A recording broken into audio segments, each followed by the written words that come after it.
Imagine a massive, sprawling mansion.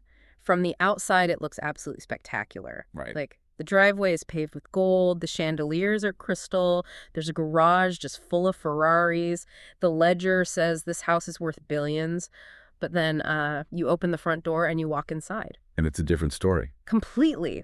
You realize that while the penthouse is luxurious, the basement is entirely flooded, the kitchen has no food, and half the people living there don't even have a roof over their heads. You know, they're sleeping in the corridors. That is a really haunting image. But it captures the dichotomy perfectly. It's the paradox of the Indian economy. I mean, we are the fastest growing major economy on the planet. We are constantly cited as a future superpower. The GDP numbers, the valuation of that mansion we just talked about are skyrocketing. They are. Yet we are still home to the largest number of poor people globally. So how can those two facts coexist? How can growth, the numbers getting bigger, happen without development, without lives actually getting better? It is the single most important question facing Indian policymakers today. I mean, it is the tension between the headline statistics and the reality on the street. And quite frankly, if we don't solve this paradox, that whole superpower dream remains just that, a dream. Welcome back to the Deep Dive. Today, we are not just skimming the surface, we are going deep into the belly of the beast. Our mission is to decode this concept of inclusive growth. Yes. And we are tailoring this specifically for you, our listeners, who are in the trenches of the UPSC Civil Services preparation. We're using Sanjeev Verma's Indian Economy, specifically Chapter 2, as our primary guide today. Right, the foundational text. Exactly. But because we want you to write answers that actually score marks in the exam, we are layering in the sharp technical analysis from Chapter 8 of Vivek Singh's book to clarify those really complex concepts. It's the perfect pairing, honestly, because Sanjeev Verma provides the narrative arc, right, the story of India's economic evolution, while Vivek Singh provides the analytical framework and the hard data points that give that story real substance. Absolutely. Now, before we jump into the Hindu rate of growth and the whole jobless growth debate, I have some very specific and important housekeeping. This deep dive is curated and brought to you by the Simplified UPSC by PPP YouTube channel. Which, if you haven't checked out yet, is just an absolute gold mine for aspirants. It really is. And here is a humble request to you, the listener. If you want to boost your retention of this material, please go and subscribe to the channel right now. It really helps the algorithm get this content to more people who genuinely need it. Yeah, it makes a huge difference. And if you are capable, and I know many of you listening are working professionals or serious aspirants, if you find value in what we do, please consider supporting us on Patreon. That support is literally the fuel that keeps this engine running and keeps this super useful content coming your way. And we really have to give a warm shout out to all our current supporters. I mean, you folks are the silent partners in this deep dive. You allow us to do the intensive research and bring this level of detail to the table. 100%. Also, engage with us. Like the video, share your valuable comments. We read them and they help us improve. Now, for the resources, because I know you guys love your notes, there are free notes with practice previous year questions, the PYQs, available right now on the public Telegram channel. But for those who want the full arsenal. On the full arsenal, access to all videos in this series at once, plus organized premium notes, which include, detailed breakdowns, extra PYQs, and model mains answers. For that, you'll want to join the private Telegram library. Just DM the public Telegram channel to get the details on how to join. Perfect. Okay, housekeeping is done. Let's get to the economy. Let's dive in. So here is our roadmap for the next hour or so. We're going to start with history, moving from the stagnation of the Hindu rate of growth to the boom years. Then we're going to dissect the structural flaw in the Indian economy. Like, why did trickle-down economics fail here when it worked in other places? Then we will decode what inclusive growth actually means, moving beyond the buzzwords to the actual World Bank definition. And finally, we'll look at solutions. From MGNREGA to the really heated debate on universal basic income versus universal basic services. It is a journey from the problem to the solution, with a lot of critical stops in between. Let's start with the basics. Section 1, growth versus development. Sanjeev Verma makes a very clear distinction in Chapter 2. In common parlance, we just use these words interchangeable, right? We say, oh, the country is developing or the country is growing. Yeah, people use them as synonyms all the time. But in economics, they are not the same thing at all, are they? No, they are fundamentally different concepts, and honestly, confusing them is where a lot of bad policy begins. Think of growth as strictly quantitative. It is an arithmetic increase in output. It is measured in GDP, gross domestic product. So it's literally just the size of the pie. Exactly. If the economy produced 100 units of goods and services last year and 108 units this year, you have 8% growth. It's objective. It's a number. It just tells you the engine is running faster. But development, that's qualitative. Right. Development is about who gets to eat the pie. It includes the distribution of that output. It's about the quality of life, education, health, and whether that 8% growth is actually changing the reality for the person at the bottom of the pyramid. So you could have massive growth, but zero development. Absolutely. You can have high growth with zero development if all that extra money just goes to the top 1%, or if it's spent on things that don't improve human welfare at all. So growth is getting bigger, development is getting better. Succinctly put. Now, historically, India struggled with the growth part for a very long time. The sources mention this famous term, the Hindu rate of growth. It sounds almost religious or cultural. What is the actual story behind this term? It's a bit of tongue-in-cheek economic history, really. The term was coined by Professor Raj Krishna. He used it to describe the first 3 decades or so after independence, roughly from 1950 to 1980. During this period, India's economy grew at an agonizingly slow average of about 3.5% per year. 3.5%. I mean, today, if we hit 5%, people start panicking about a recession. But back then, 3.5 was just the norm. It was the absolute norm. And you have to remember the context. Our population was growing at over 2% per year during that time. So the per capita income growth, the amount of new money per person, was barely 1%. It was almost total stagnation. And this created what Sanjeev Verma calls the low-growth cycle. Walk us through that mechanism. How does a country get stuck there? It's a vicious trap. It starts with low income. Because the country is poor and growth is incredibly slow, people generally don't earn much. And if you have low income, you naturally have low savings. You are spending everything you earn just to survive on a daily basis. Makes total sense. You can't save what you literally do not have. Exactly. And in any economy, savings are the pool of money that banks lend out to businesses to build factories and infrastructure. So, low savings leads directly to low investment. And if you have low investment, you can't expand production or hire more people, which leads you right back to Low income. low income. Yes. Okay. It's a treadmill. You're running, but you aren't going anywhere. But was this just bad luck, or was it a result of policy? It was largely structural and policy-driven. We were a heavily closed economy back then. The license Raj meant the government decided who could produce what and exactly how much they could produce. Right. There was very little competition, no real incentive to innovate.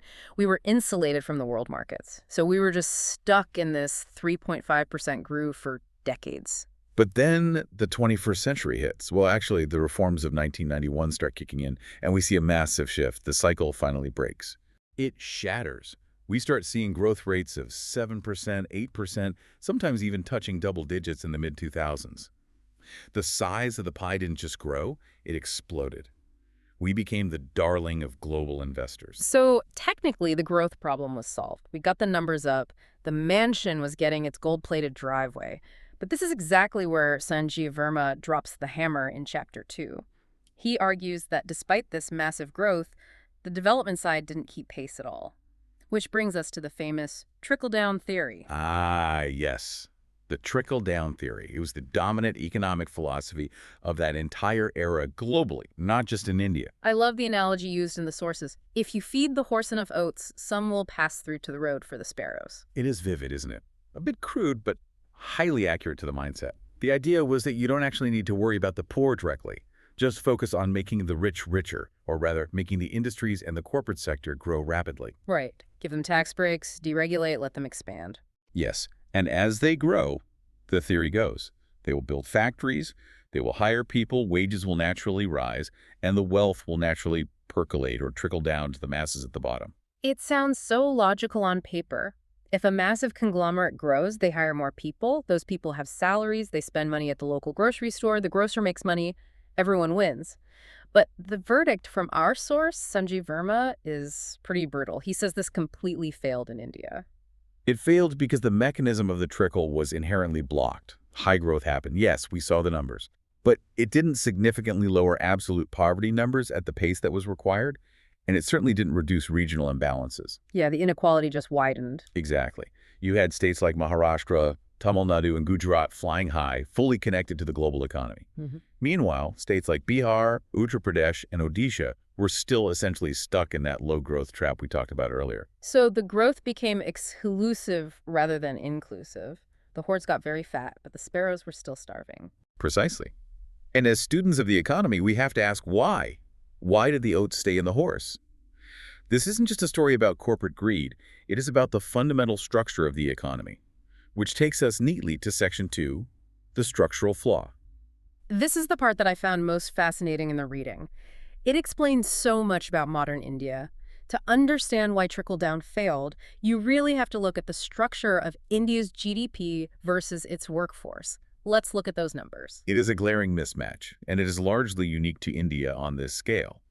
If you look at the GDP composition today, services contribute over 55% of India's GDP. That's IT, finance, banking, telecommunications, business process outsourcing. The shiny stuff, the glass high-rises in Gurgaon and Bangalore. The shiny stuff, exactly. Yeah. But this sector employs a relatively small slice of the overall workforce, less than 30%. And crucially, it employs the skilled workforce. You need to speak English, you need computer skills, you need a university degree. Meanwhile, on the other side of the ledger, you have agriculture. Right. Agriculture contributes only about 18% to the GDP now. It's a very small slice of the value pie. But, and this is the tragedy, it is still supporting anywhere from 42% to 65% of the population, depending on whether you count direct employment or overall rural dependence. So let me just get this straight. More than half the country is fighting over less than a fifth of the total income. Exactly. That is the textbook definition of structural inequality. And this explains precisely why the trickle-down effect failed. The explosive growth was happening in services. But the vast majority of the poor are in agriculture. There was simply no pipeline connecting the two sectors. And this brings up a massive concept from the texts, the missing middle. This is critical for UPSC aspirants to understand. The standard trajectory for economic development, if you look at the Industrial Revolution in Europe or the rise of the Asian tigers like South Korea or even China, is a very standard three-step dance. Step 1, agriculture. Step 2, industry, meaning manufacturing. Step 3, services. Step 1, Step 2, Step 3. It's a logical progression. It is logical because industry acts as the crucial bridge. Industry draws unskilled labor directly from the farms. You don't need a PhD or fluent English to work on an assembly line in a textile factory or a shoe plant. You just need basic discipline and training. Right. So the factory turns the struggling farmer into a semi-skilled worker with higher, more stable wages. Then the next generation gets educated with that new wealth and moves into the services sector. But India, what did we do? India leapfrogged.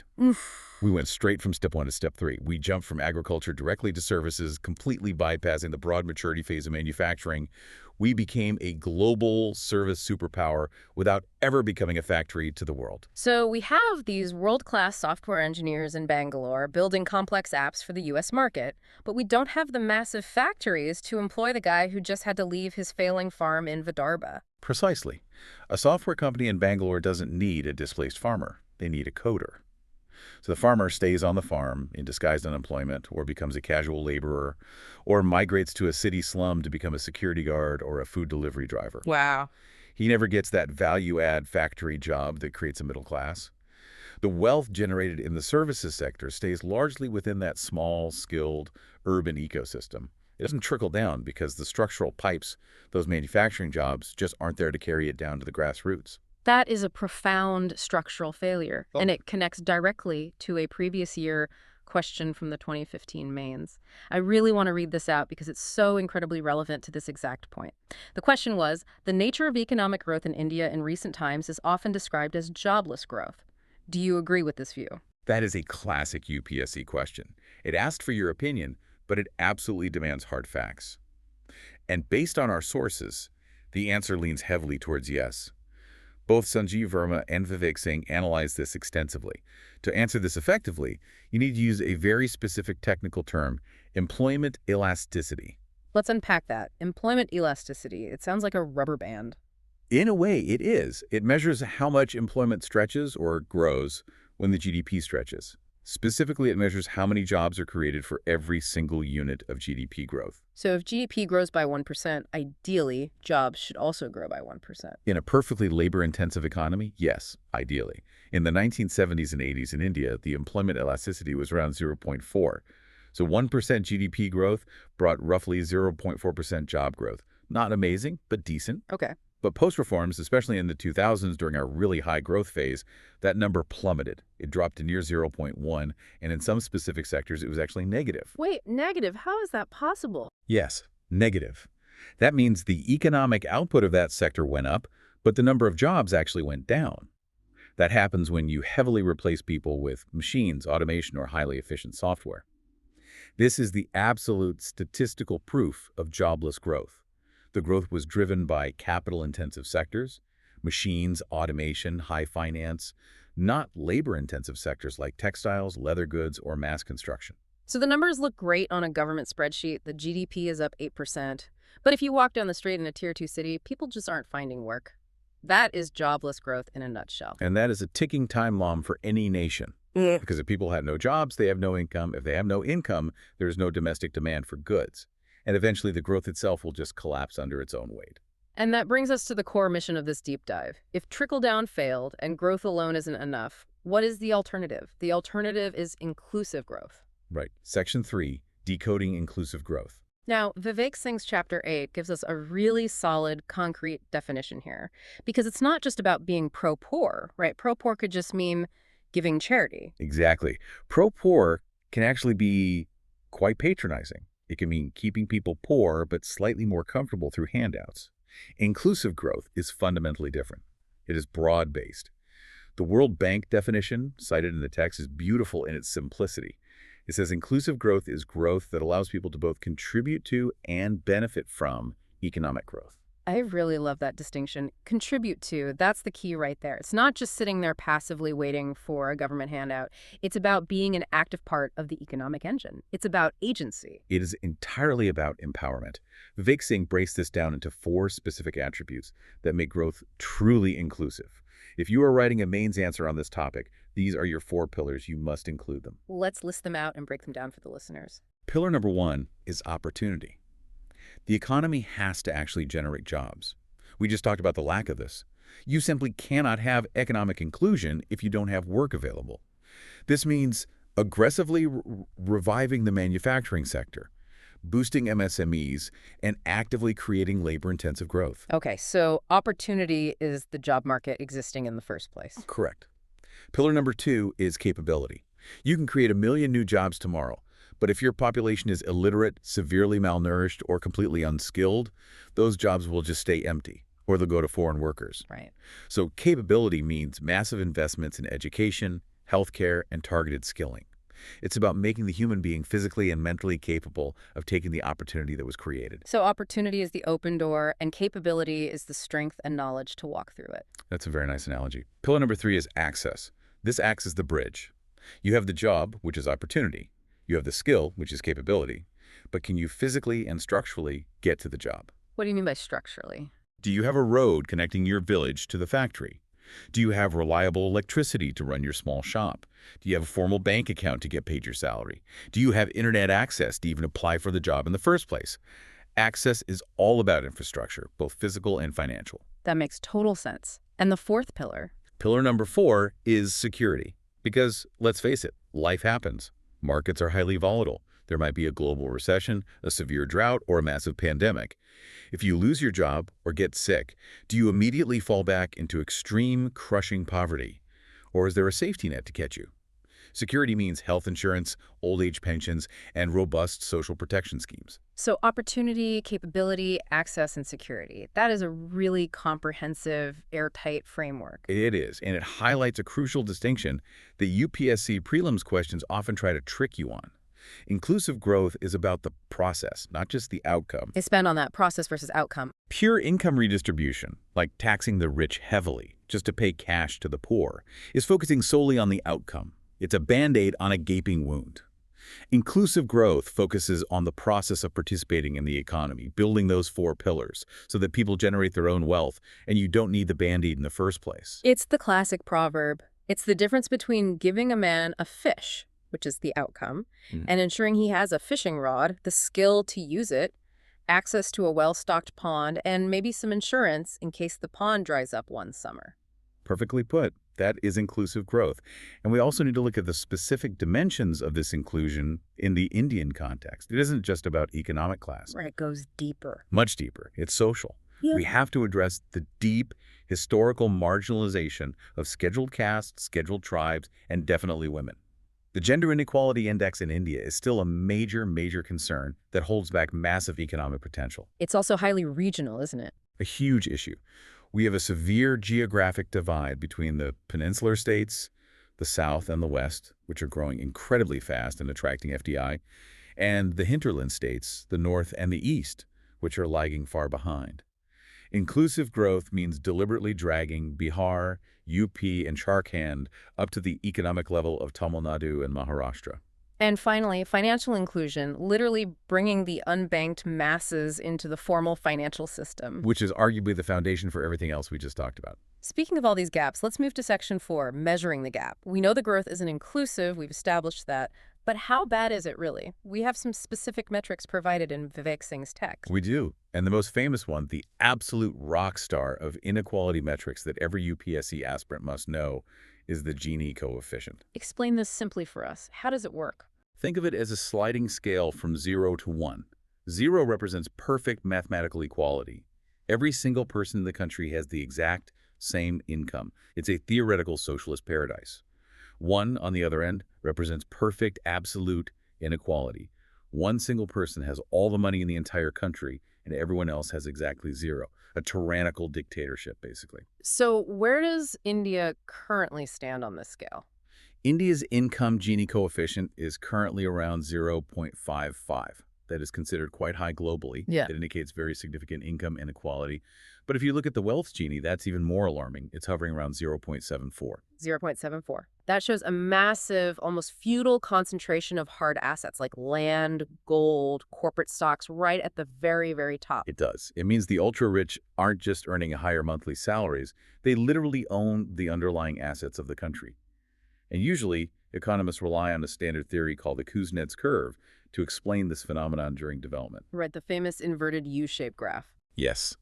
Simon Kuznets theorized that as an agrarian country starts developing and industrializing, inequality will naturally rise at first. A few people get very rich very fast, the early industrialists, the tech innovators. So the inequality curve goes sharply up. Okay. But then, as the country matures economically, the state begins to tax those rich individuals, they build public schools, labor laws are enacted, and base wages rise across the board. So eventually, inequality falls. The curve peaks and goes back down, forming that inverted U. The rising tide eventually lifts all boats. It just takes some time. That's the theory, yes. Yeah. But India is acting as a glaring exception to this rule. We seem to be completely defying the Kuznets curve. We are seeing high growth and high inequality rising together simultaneously, and we haven't hit that turning point yet. We are steadily climbing the mountain of inequality, and we haven't seen the peak. That is deeply worrying. And despite all the endless academic debates about poverty lines in India, whether we use the Tendulkar Committee numbers or the Rangarajan Committee numbers, the key statistic remains exactly the same. India is home to the largest number of poor people globally. And we absolutely must remember, poverty isn't just a lack of rupees in a bank account. The sources spend time discussing multidimensional poverty. This encompasses health, education, and standard of living. Right. You might have a few hundred rupees in your pocket, pushing you technically above a daily poverty line. But if you are drinking contaminated water every day, breathing highly polluted air, and your children aren't learning anything in a broken school, you are poor. That is the UNDP criteria for multidimensional poverty, and by that measure, our systemic challenges are even bigger than the financial data suggests. So we've laid out the problem, jobless growth, and the missing middle. We have the measurements, high Gini coefficients, and severe multidimensional poverty. What on earth is the government actually doing about it? Let's get into Section 5, the policy response. Well, the first necessary step was actually admitting there was a problem at the macro level. If you look closely at the history of the 5-year plans, specifically the transition into the 11th and 12th plans, the official terminology changed. The government stopped just pushing the word growth. Right. The slogans evolved. Yes. The 11th plan explicitly stated its aim as inclusive growth. And then the 12th plan went even further, tweaking it to faster, sustainable, and more inclusive growth. It shows a real recognition of the structural problem at the absolute highest level of policymaking. But, as we know, slogans on a planning commission document don't feed people. What was the actual on-the-ground strategy? The overarching strategy has two main prongs. One is creating an enabling environment, and the other is direct welfare. Let's talk about the enabling environment first. This ties directly back to those attributes we discussed, access and capability. It's exactly right. Infrastructure is huge here. Take massive projects like the Golden Quadrilateral Highway Network or the PMGSY, the Pradhan Mantri Gram Sadak Yojana, which focused on building all-weather rural roads. This isn't just about pouring concrete for the sake of GDP numbers. It's about connectivity. Yes. If a farmer grows a great crop but can't get their produce to a regional market because the dirt road washes away completely in the monsoon, they are economically excluded from national growth. Building that physical road is a literal act of inclusive growth. It permanently connects the isolated village economy to the thriving national economy. And then there's the capability side, skill development. Crucial. We talked at length about the missing middle. To even begin to fix that, we need to completely re-energize the ITIs, the Industrial Training Institutes across the country. We have initiatives like the National Skill Development Mission. If the future of growth is in high-end services or advanced manufacturing, we have to desperately upgrade the massive unskilled workforce to match it. You simply cannot run a 21st century tech-driven economy with a 19th century agrarian workforce. And then, bridging it all together, financial inclusion. This is where the JAM Trinity comes in, which is heavily featured in the material. Yandan, Aadhaar, and Mobile. The JAM Trinity. This has been a true revolution in governance. It moved India from class banking, where formal banks were realistically only for the rich and middle class, to mass banking. How exactly? By heavily pushing to give millions of poor people zero-balance bank accounts through Yandan, then linking those accounts to a unique, verified biometric ID, a Aadhaar, and connecting all of that to their personal mobile phones. Yeah. You suddenly create a massive, secure digital pipeline for direct benefits. No more leaky buckets in the welfare system. It's exactly. Previously, Rajiv Gandhi famously noted that if the government sent 100 rupees meant for the poor, maybe 15 rupees actually reached the final beneficiary. The rest was lost to middlemen, corruption, and bureaucratic friction. Now, with direct benefit transfer, or DBT, the full 100 rupees lands instantly in the verified bank account. It cuts out the middleman entirely, drastically reduces corruption, and importantly, gives a formal financial history to the poor. So maybe one day they can actually get a legitimate business loan. That deals wonderfully with the access and security parts of our pillars. But what about the absolute core solution, employment generation? We really can't talk about economic inclusion without talking about the big gut in the room, MGNREGA. The Mahatma Gandhi National Rural Employment Guarantee Act. It is arguably the world's largest public social welfare program. But Sanjeev Verma makes a very important, nuanced point in the text. It's not just a welfare handout. It is a legally binding right to work. Right. It guarantees 100 days of wage employment in a financial year to any rural household whose adult members volunteer to do unskilled manual work. Yes. And it serves two incredibly vital economic functions that urban commentators often miss. First, it artificially sets a floor wage in rural India. Before MGNREGA, a powerful local landlord could pay a desperate landless laborer a literal starvation wage because the laborer had absolutely no other choice to survive. But now, the laborer can look at the landlord and say, no, the government pays me X amount per day guaranteed, so you have to at least match that if you want my labor. It fundamentally pushed up baseline rural wages across the board. that is a massive shift in local power dynamics and bargaining power. It truly is. Second, it significantly reduces distress migration. People don't have to flee their villages to live in horrific city slums just to survive the dry agricultural season. They can find government-funded work right in their own village, building water conservation ponds, local roads, or irrigation canals. It acts as a critical shock absorber for the entire rural economy. And on the flip side of employment, moving slightly up the chain, we have MSMEs, micro, small, and medium enterprises. The unsung heroes of the Indian economy. We watch the news and focus obsessively on the giant Sensex companies, the Reliance and Tata announcements. But MSMEs quietly employ the vast, vast majority of non-agricultural workers in this country. Why is that? Because large modern industries are highly capital intensive. They use robotics, software, heavy machinery. They don't need that many humans. MSMEs, on the other hand, are fundamentally labor-intensive. They need people to operate them. So supporting MSMEs, whether through Mudra loans or credit guarantee schemes or production links incentive PLI schemes, is basically the most direct way of supporting mass job creation. Okay, so we have the 5-year plans, we have the rural schemes, we have the digital infrastructure, but we're still facing some massive existential challenges on the horizon. Section 6, critical issues and future challenges. And the clock is loudly ticking on something very important right now, the demographic dividend. This is truly the now or never moment for India. Vivek Singh discusses this extensively in Chapter 8. The demographic dividend is this very specific, finite window of time in a nation's history where your working age population is significantly larger than your dependent population, meaning the kids and the elderly. It is a demographic sweet spot. China utilized this perfectly in the 90s. Japan had it in the 60s. Exactly. When you have more workers and fewer mouths to feed, it ideally creates an enormous economic surplus that can be invested back into infrastructure and growth. India's window is wide open right now, and demographers estimate it peaks around 2041. After that, we inevitably start getting older as a society. But here is the massive risk that the books highlight. The dividend is just potential. It is not guaranteed. What happens if we mess it up?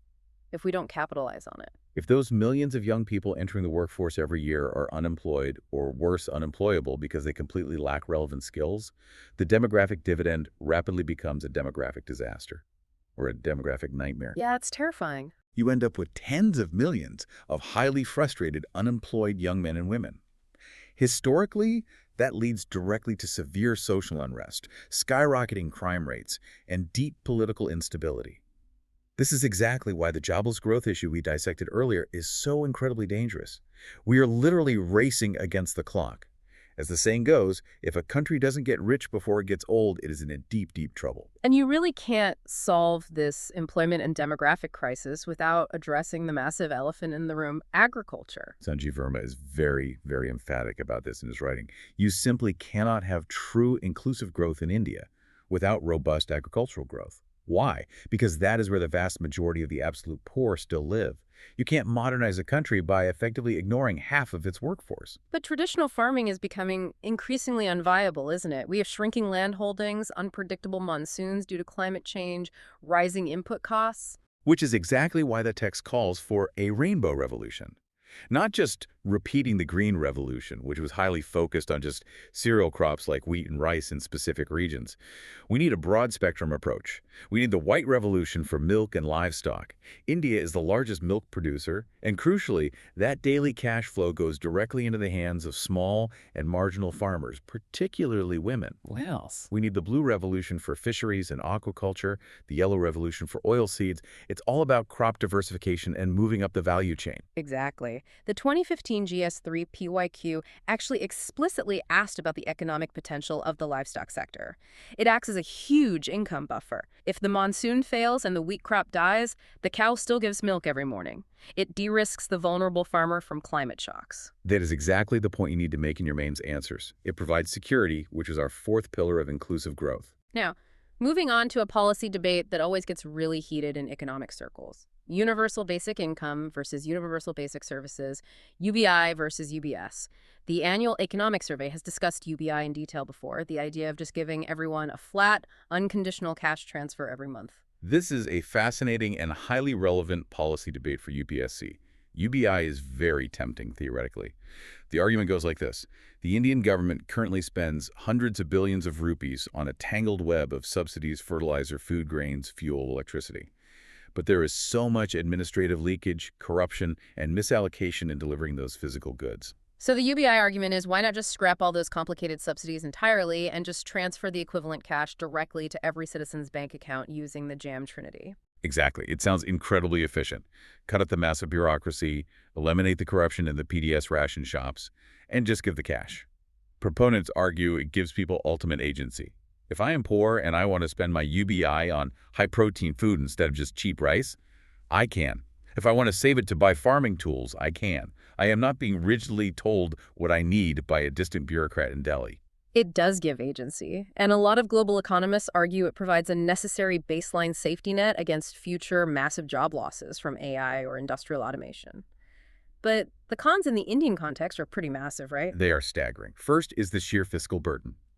To give a mathematically meaningful amount, say, enough to actually pull someone above the poverty line, it would cost an estimated 4 to 5% of India's entire GDP.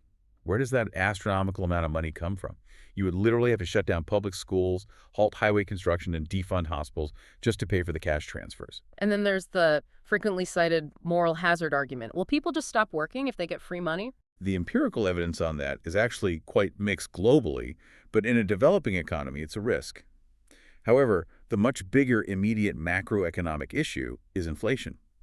If suddenly every single citizen has a few thousand extra rupees in cash every month, but the supply of goods hasn't increased, local prices for food and rent might just instantly shoot up, completely wiping out the value of the UBI. That makes sense. Too much money chasing the same amount of goods. So what is the alternative that Vivek Singh argues for? Vivek Singh argues strongly for something else, UBS, Universal Basic Services. What is the core argument there? How is it different? The core argument is that the multidimensionally poor need actual capabilities, much more than they just need raw cash to exit poverty permanently. Think about it practically. If the government gives a poor rural family 5,000 rupees a month in cash, but the local public school is completely broken, the teacher never shows up, and the district hospital has no doctors or medicine, what happens to that cash? Well, they are forced to spend that 5,000 rupees on expensive private doctors when they get sick and unregulated private schools for their kids. The money just immediately runs out, and they are still stuck in the exact same precarious situation. Exactly. The cash just becomes a temporary, fleeting relief. It doesn't build long-term capacity. But if the government instead uses that massive amount of money to provide high-quality, completely free, universal basic services, meaning excellent public transport networks, world-class public schools, fully staffed and functional public hospitals, then the poor don't ever need to spend their meager existing income on those basics. So their real disposable income effectively goes up without handing them cash. Correct. And more importantly, UBS fundamentally builds the capability attribute we discussed earlier, the 4 pillars. A healthy, well-educated child can eventually break the cycle of poverty. A child who just receives a small cash transfer but remains uneducated cannot. So to summarize the debate, UBS is about building state capacity. UBI is almost about state retreat, just writing a check and washing your hands of the complex problems of governance. That's a very sharp way to frame it. For a rapidly developing, complex country like India, Vivek Singh and many development economists argue we absolutely need to painstakingly build the physical and social services first, rather than taking the seemingly easy way out with cash transfers. That makes a lot of logical sense. Cash is a temporary fix. Services are a permanent ladder out of poverty. Precisely. Now let's get to the part I know our dedicated listeners have been eagerly waiting for. Section 7, the deep dive into previous year questions, the PYQs. How does UPSC actually test this enormous amount of theory? We've covered the core concepts, but how do we apply them under exam pressure? Let's look at a specific one, Mains 2020, General Studies Paper 3. The question is, explain intergenerational and intergenerational issues of equity from the perspective of inclusive growth and sustainable development. This is a really beautiful, challenging question. It's tricky because it forces you to synthesize. It proves conclusively that you cannot just study textbook chapters in strict isolation. You have to actively connect Chapter 2, which is inclusive growth, directly with Chapter 3, which covers sustainable development and the environment. So if we are in the exam hall, how do we break this complex prompt down? Let's start with the first half, intergenerational equity. Intergenerational literally means within the current generation. It's about equity and fairness among all the people living on Earth right now. Rich versus poor. Urban elites versus rural farmers, men versus women, high castes versus marginalized communities. Okay, so the Gini coefficient data we discussed, the severe regional divide between South and North India, the gender pay gap, that is all evidence of intergenerational equity issues. Yes, perfectly stated. Inclusive growth targets this directly. It tries to flatten the inequality curve today, ensuring everyone currently alive gets a fair share of the economic pie. And what about the second term, intergenerational equity? Intergenerational is about equity across time. It is the fairness between us, the people living today, and future generations who haven't been born yet. This immediately brings in the natural environment and resource management. Ah, I see the connection to sustainable development now. Right. If India achieves a massive 10% GDP growth today by recklessly burning all our remaining coal reserves heavily poisoning all our major rivers with industrial runoff and completely depleting the underground water tables for water-intensive crops, we have perhaps achieved intragenerational growth for a few years. People today got richer. But we have violently stolen the fundamental resources from our children and grandchildren. We've basically left them a toxic wasteland. They won't have water to drink, let alone water to farm with. Exactly. That kind of growth is fundamentally not sustainable. So the question is asking you to forcefully argue that true inclusive growth must inherently be green and sustainable. If it destroys the environment for short-term profit, it's just temporary greed, and it entirely violates intergenerational equity. You have to mention both in your answer to get the marks. That's an incredibly powerful way to frame an answer. It shows deep conceptual clarity. What about the mains 2019 question? It asked, it is argued that the strategy of inclusive growth is intended to meet the objectives of inclusiveness and sustainability together. Comment. You see a very similar recurring theme there. The UPSC examiner is actively checking if you truly understand that extreme poverty and environmental degradation are inextricably linked. Think about it. Who suffers the absolute most from extreme climate change events? Well, the poor, obviously. They live in the most vulnerable, low-lying coastal areas or drought-prone regions, and they don't have the financial buffer to rebuild when a cyclone hits. Precisely. Who suffers the most from severe urban air pollution in Delhi? It's not the rich guy in a purified AC office and an AC car. It's the poor street vendor, the rickshaw puller, the daily wage construction worker who is outside breathing it in for 12 hours a day. So you logically cannot achieve true inclusiveness without strict environmental sustainability. If you destroy the environment in the name of rapid industrialization, you are actually hurting the poorest populations the most, directly undermining your own inclusive growth targets. They are two sides of the exact same developmental coin. That conceptual linkage is pure gold for mains answers. And what about prelims logic? How do they test this chapter in the multiple choice format? Prelims focuses heavily on the specifics and the factual implementations. They won't usually ask for broad philosophical arguments there. They will ask you to identify which specific government schemes are designed to boost financial inclusion. So you need to know the fine details of TM Jan Dhan Yojana, the Mudra loan tiers, the Stand-Up India scheme for women, and SCST entrepreneurs. They test the mechanisms. Yes. They might also test the exact technical definition of inclusive growth. They'll try to confuse you by asking if it only focuses on outcomes like welfare distribution. And you have to remember, no, it focuses heavily on the process of participation. You really need to know your definitions, your core attributes, and the latest budget schemes cold for prelims. Okay, we've covered a truly massive amount of ground today. We've gone all the way from the sluggish Hindu rate of growth to the impending demographic dividend and the nuances of UBI. Let's start bringing this deep dive in for a smooth landing. To quickly summarize the core thesis we've explored, India performed a genuine economic miracle by finally breaking the historical low-growth cycle post-1991. We massively grew the pie. We built the impressive mansion. But we hit a severe wall of structural inequality because of a fundamental flaw in our transition. We aggressively skipped the labor-intensive manufacturing phase and tragically left our vast, unskilled rural workforce behind in a low-productivity agricultural sector. And the overarching solution to this paradox isn't simply chasing more generic growth or a higher GDP number. It's demanding better growth. It has to be manufacturing-led, deeply agriculture-supported, broad-based economic growth that aggressively absorbs unskilled and semi-skilled labor. And implementing that requires a state apparatus that consciously moves beyond just being a passive provider of cash welfare, or UBI, to becoming an active, aggressive enabler of human capabilities through universal basic services like world-class health, education, and modern skilling.